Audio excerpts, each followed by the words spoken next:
Have you ever wondered why some mountains seem alive, as if their shadows are watching you and their silence hides something more than just stone and snow?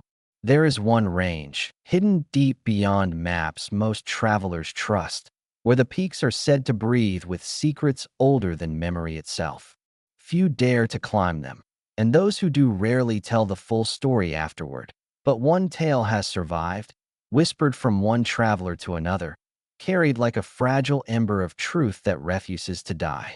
It begins with a group of wanderers who set out not for treasure, not for fame, but because they were drawn by something they could not explain, a pull like gravity that led them into the heart of the mountains. The journey started on a clear morning, the air sharp and the sky bluer than they had ever seen, but the deeper they went, the more the world changed. The paths that looked simple twisted into labyrinths. The sun seemed slower to rise and quicker to fall, and sometimes the peaks appeared closer than they were, shifting in ways that made no sense. At night, they swore they heard a low hum rolling through the valleys, not the sound of wind, not the call of animals, but something vast, as if the mountain itself was humming. At first they laughed it off, saying the altitude was playing tricks on their minds, but the higher they climbed, the stronger the feeling grew, that they were not climbing into empty wilderness, but into the presence of something ancient, something aware. On the third night, as they camped near a cliff that overlooked a sea of mist, one of them awoke before dawn and saw lights moving in the fog. They weren't torches, not flames, but soft glowing orbs drifting like they had purpose, rising and falling as though they were breathing with the earth itself. He wanted to call the others, but his voice refused to leave his throat. And when the sun rose, the fog was gone and the valley below looked ordinary again. Yet he could not shake the memory, and when he told the others, none of them laughed. They had all felt the same silence pressing against them, the kind of silence that feels like listening. From then on their steps grew heavier, not because of the climb, but because they felt they were trespassing. The mountains were watching. On the fifth day they reached a plateau surrounded by ridges shaped like teeth. In the center stood a lake so still it looked like glass, and though no wind touched its surface, ripples formed in perfect circles, spreading outward as if something beneath had just stirred. They approached carefully, but none dared to touch the water. They only stared at their reflections, and in the reflection, they saw more than themselves. Behind their mirrored faces, the shapes of people stood, dozens, maybe hundreds, watching in complete silence, their outlines faint but unmistakable. When they spun around, the plateau was empty. Only the lake kept shivering, as if amused by their fear. That night they did not sleep. The stars above the peaks blazed brighter than they had ever seen, constellations twisting into patterns they did not recognize, and a voice, not a human voice, but a vibration inside their chests, seemed to whisper, "You are not the first." They did not know if it came from the sky, the mountains, or from inside themselves, but they all heard it. None dared speak of it aloud, for fear it would become real. Still, one traveler, the youngest of them, could not resist. He whispered back into the darkness, "Then who came before us?" And the silence answered with a sudden shift of air, a coldness so sharp it burned, and the echo of footsteps on stone where no one walked. The mountains had heard, and they had decided to answer. By the morning, none of them spoke of the voice, yet all of them carried it in their eyes, that quiet fear that no sunrise could wash away. They continued the climb, each step more cautious, and though the path grew narrower, none thought to turn back. Something in those mountains had hooked them, like invisible threads pulling them upward. On the seventh day, clouds began to gather, not the ordinary kind that rush across the sky, but dense, unmoving veils that wrapped themselves around the cliffs, cutting away the world below. It was then that they began to notice the markers, strange carvings etched into the rock, not letters they could read, but symbols that seemed to move if stared at too long, spirals folding into eyes, lines that bent into shapes of creatures they did not recognize. Some of the carvings were fresh, as if made only yesterday, and others looked so old the stone itself was eroding around them while the marks remained sharp. One of the travelers, a man who had studied languages all his life, traced his fingers over the symbols, and whispered that they weren't meant to be read but felt, as if the stone itself was speaking through vibration. When he pressed his palm flat, the ground trembled beneath him, faint at first, then stronger, until he pulled away in terror. From then on, none dared touch the carvings again. The further they climbed, the more the world seemed to fold in on itself. Distances made no sense. A peak they swore was days away appeared within hours, while ridges they thought were near stretched into endless horizons. Time itself felt broken. Days blurred into nights with no rhythm, and sometimes the sun and moon hung in the sky together, staring down like twin eyes watching their struggle. On the ninth night, as they sheltered in a narrow ravine, they heard voices carried on the wind. Not echoes, not hallucinations, but clear murmurs, as though a crowd had gathered just beyond the walls of stone. The voices spoke in no language they knew, but the tone was unmistakable, chanting, rising and falling like waves. When they crept to the ravine's edge, expecting to see other climbers or perhaps villagers, there was nothing, only the endless drop into darkness. Yet the chanting grew louder, and then, in unison, it stopped. The silence that followed was so complete it rang in their ears. Then the wind shifted, and every one of them felt breath on the back of their necks, though no one was behind them. By dawn they were different. Their eyes no longer sought the horizon, but darted from shadow to shadow, watching for what they could not see. Food began to taste like ash, water like dust, and yet they pressed on, as though the mountains themselves demanded it. On the 11th day, they reached a vast canyon split into the shape of a scar, stretching so wide it seemed impossible to cross. Yet carved into its edge was a narrow bridge of stone, impossibly thin, stretching from one side to the other. It looked as though a single step would break it, yet it had stood for centuries, untouched by storms or time. They debated, but the decision was made for them when the earth behind them groaned, the cliff face cracking as though warning them that retreat was no longer an option. One by one, they stepped onto the bridge, the abyss yawning below, each heartbeat echoing louder than the next. In the middle, where the gorge's breath rose cold and damp, the youngest traveler glanced downward and froze. Far below, in the depths of shadow, he saw movement. Figures, dozens of them, climbing the walls of the canyon not with hands and feet, but gliding. Their forms shifting between human and something else, their faces hidden but their eyes glowing faintly like embers. They were climbing upward, not toward the travelers but toward the bridge itself, as though summoned by their presence. He tried to warn the others, but his voice caught in his throat.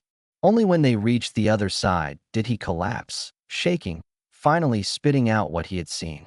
The others stared back across the canyon, but nothing moved. Only the endless dark remained, swallowing his words. Still, none of them doubted him. The mountains had already shown them too much. On the 13th day, hunger gnawed at them, but none dared hunt. No birds sang, no animals stirred. The land itself seemed empty, as if life avoided the heights. That night, as they lay in their tents, one of them awoke to the sound of footsteps circling the camp. Not one set, but many. He froze, listening as they drew closer, slow, deliberate, like a ritual dance. Summoning his courage, he pulled back the flap and saw nothing but darkness.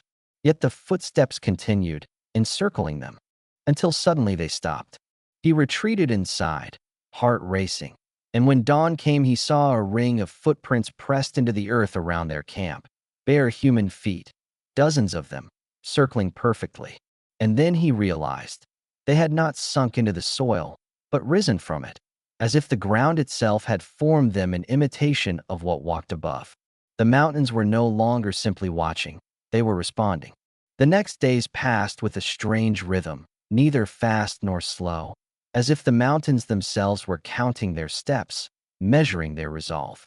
They followed paths that seemed to appear only when needed, ridges that bent impossibly, leading them deeper into a land that no map had ever recorded.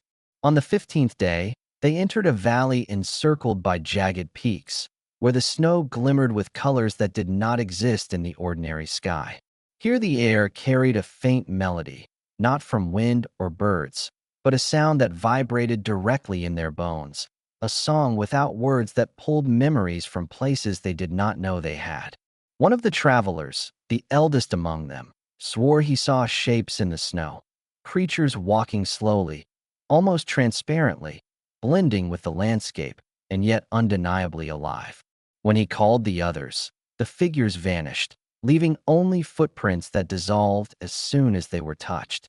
They began to understand that the mountains were testing them, showing them what lay between reality and imagination, and that to turn back would be to forget everything, even themselves. On the 17th day, as they approached the heart of the range, they found a cavern carved into the side of a peak, massive enough to hold a forest within it. Its walls were etched with murals depicting travelers like themselves, some ascending, some lost, some turning into shapes they could not name. The youngest traveler, drawn by curiosity, stepped closer and felt a warmth under his hands where the stone seemed alive, pulsing like a heartbeat. He pressed his face to the wall, and in the shimmer of the rock he saw not his reflection, but fleeting visions of his companions as they might be, decades from now, altered subtly, eyes wider, posture taller, as if touched by the mountains themselves. A chill ran down his spine, yet he could not pull away. They spent the night in the cavern, but sleep did not come. The murals seemed to shift when the firelight flickered, creatures moving slightly, travelers glancing over shoulders. In the deepest hour of darkness, the song rose again, clearer, stronger, a resonance that seemed to ripple from every stone. Each traveler heard words, though not with ears. You are chosen. You are known. You belong.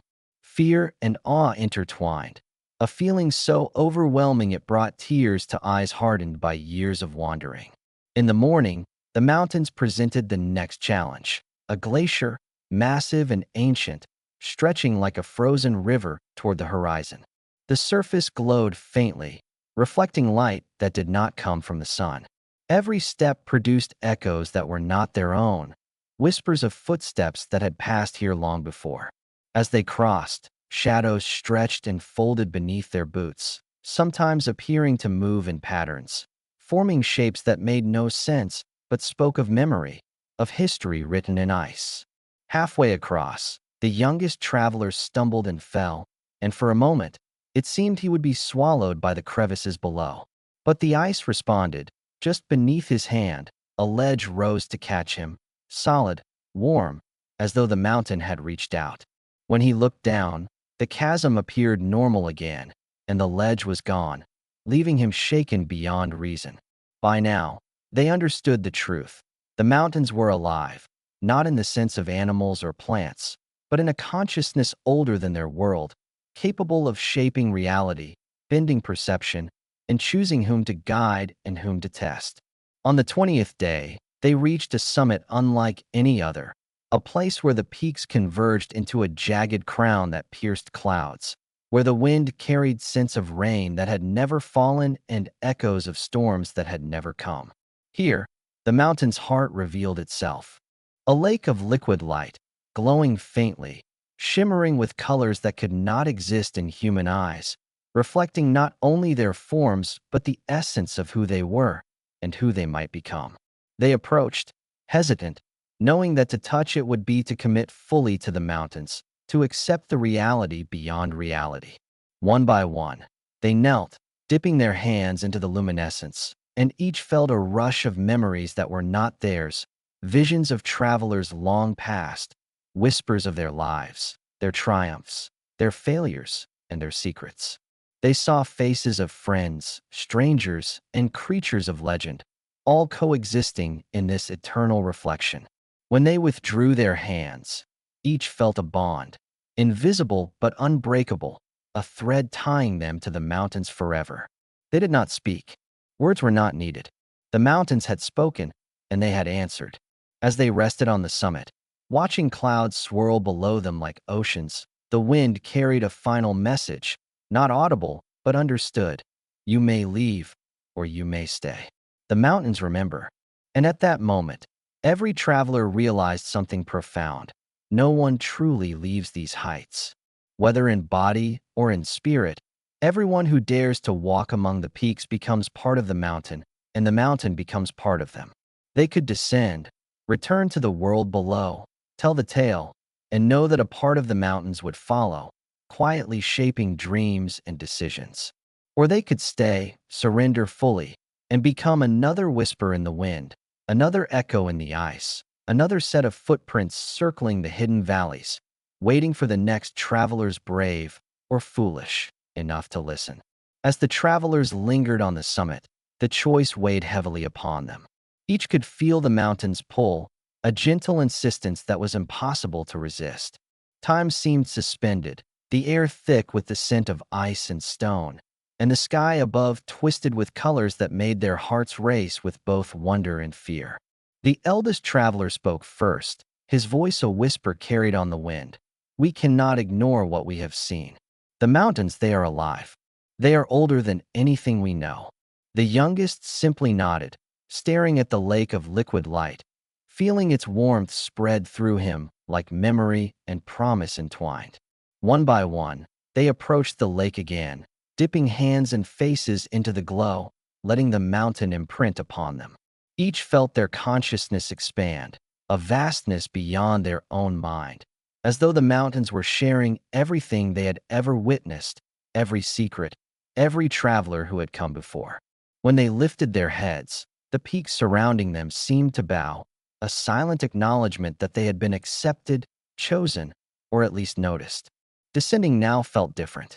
The paths that had twisted and turned into impossible labyrinths now guided them with purpose.